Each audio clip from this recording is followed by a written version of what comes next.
आता मायग्रेटरी या शब्दाचा अर्थ समजून घेऊया.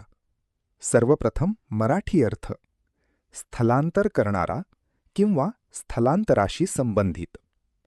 मायग्रेटरी हा शब्द ॲडजेक्टिव्ह आहे. मराठीत समजून घ्या.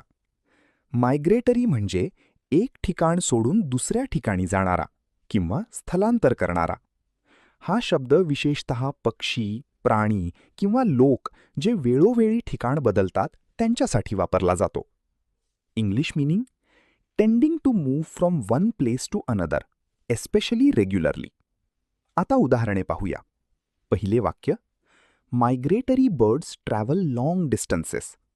स्थलांतर करणारे पक्षी लांब अंतर प्रवास करतात. इथे मायग्रेटरी म्हणजे ठिकाण बदलणारे. खालील प्रश्नाचे उत्तर कमेंटमध्ये लिहा. Migratory means: A. Staying in one place, B. Moving from place to place, C. Sleeping, D. Working. तुम्हाला इंग्रजी मोफत आणि सोप्या पद्धतीने सुधारायचे आहे का? नियम अकॅडमीचा बेसिक इंग्लिश व्होकॅब्युलरी आणि ग्रामर कोर्स पूर्णपणे मोफत जॉईन करा. आत्ताच हा नंबर नियम अकॅडमी इंग्लिश नावाने सेव्ह करा. 9270275060. नंतर व्हॉट्सॲपवर हॅलो सर असा मेसेज पाठवा. दररोज व्हिडिओ प्लस MCQ सराव मिळवा. नंबर सेव्ह केल्यावरच लिंक उघडतील.